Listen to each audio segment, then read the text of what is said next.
हरे कृष्णा दोस्तों। हमारे जीवन में कभी ना कभी ऐसा होता है कि कोई हमारी निंदा और चुगली करता है। ऐसे में हम खुद को बहुत हर्ट महसूस करते हैं और कई बार गुस्सा भी आ जाता है। लेकिन क्या आपने सोचा है कि इन हालातों का सही रिस्पॉन्स क्या होना चाहिए? आज हम इसी विषय पर बात करेंगे और एक ब्यूटीफुल बोध कहानी से सीखेंगे कि निंदा और चुगली का सामना कैसे किया जाए। हमारी जिंदगी में निंदा और चुगली से बचना पॉसिबल नहीं है। चाहे हम कितना ही अच्छा क्यों ना करें, फिर भी कुछ लोग होते हैं जो हमारे बारे में नेगेटिव बातें फैलाते हैं। ऐसा क्यों होता है? इसका मुख्य कारण होता है जेलसी। जब लोग हमारी सक्सेस या खुशियों को देख नहीं पाते, तब वे नेगेटिविटी के रूप में निंदा या चुगली का सहारा लेते हैं। लेकिन क्या हम इस नेगेटिविटी को अपने ऊपर हावी होने दें? गौतम बुद्ध की एक कहानी में हमें इस स्थिति से निपटने का सही तरीका सिखाती है। चलिए इस कहानी की ओर चलते हैं। गौतम बुद्ध के पास दूर दूर से लोग ज्ञान प्राप्त करने के लिए आते थे। उनकी शांति और करुणा से प्रेरित होकर लोग उनके शिष्य बनते जा रहे थे। लेकिन जितना उनका सम्मान बढ़ता जा रहा था, उतने ही लोग उनसे ईर्ष्या भी करने लगे थे। एक बार एक व्यक्ति जो बुद्ध की प्रसिद्धि से जलता था, उन्हें नीचा दिखाने का प्रयास करने का निश्चय किया। एक दिन बुद्ध ने एक गांव में प्रवचन देने का निश्चय किया। वहां पहले से ही बहुत सारे लोग इकट्ठा थे। बुद्ध ने अपना प्रवचन शुरू किया और लोग ध्यान से सुनने लगे। इसी बीच वे व्यक्ति भी वहां आ पहुंचा जो बुद्ध को नीचा दिखाना चाहता था। उसने बुद्ध की शिक्षाओं के खिलाफ बोलना शुरू किया और उन्हें झूठा साबित करने की कोशिश की। वे व्यक्ति बार बार बुद्ध को अपमानित करता रहा, लेकिन बुद्ध बिल्कुल शांत रहे। वे व्यक्ति गुस्से में बुद्ध पर चिल्लाता रहा, लेकिन बुद्ध ने उसकी ओर देखा तक नहीं। लोग भी सोचने लगे कि बुद्ध इस अपमान का जवाब क्यों नहीं दे रहे। आखिरकार वे व्यक्ति थक कर चुप हो गया।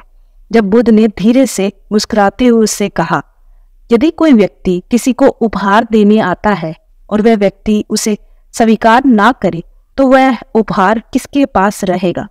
वह व्यक्ति बोला, वह तो उसी के पास रहेगा जिसने उपहार दिया है। बुद्ध ने कहा, ठीक वैसे ही तुमने मुझे अपशब्दों और निंदा का उपहार दिया, लेकिन मैंने उसे स्वीकार नहीं किया। अब यह तुम्हारे पास ही रहेगा। यह सुनकर वह व्यक्ति स्तब्ध रह गया। उसे अपनी गलती का एहसास हुआ और उसने बुद्ध से माफी मांगी।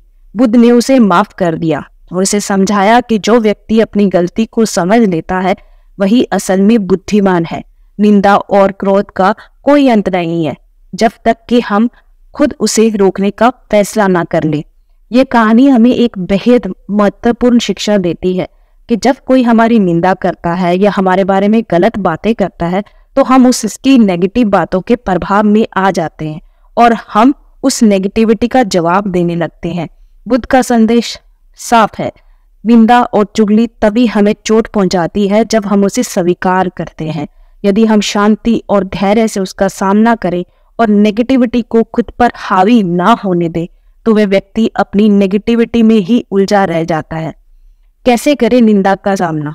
फर्स्ट, धैर्य रखें। जब कोई आपकी निंदा कर रहा है तो धैर्य रहें। उस वक्त शांत रहें और गहरी ब्रेथ लें। गुस्से या उत्तेजना से कोई सलूशन नहीं निकलेगा। दूसरा, स्वयं पर विश्वास करें। जो लोग आपको जानते हैं वे आपकी सच्चाई से वाकिफ होते हैं, इसलिए दूसरों की बातों का आप पर कोई असर नहीं होना चाहिए। तीसरा, नेगेटिविटी को ना स्वीकारें। जैसे बुद्ध ने कहा था कि नेगेटिविटी का जवाब ना दे, उसे वहीं छोड़ दे जहां से वह आई है। चौथा, समझदारी से प्रतिक्रिया दे। यदि जवाब देना जरूरी है तो उसे शांत और समझदारी से दे, गुस्से या आक्रोश से नहीं। पांचवा, शांति बनाए रखें। बुद्ध की तरह शांति और आंतरिक संतुलन बनाए रखना ही सबसे बड़ा आंसर है। आपकी मानसिक शांति आपकी सबसे बड़ी ताकत है। दोस्तों, इस जीवन में निंदा और चुगली से बचना पॉसिबल नहीं, लेकिन यह हमें सीखना होगा कि हम कैसे इनका सामना करें।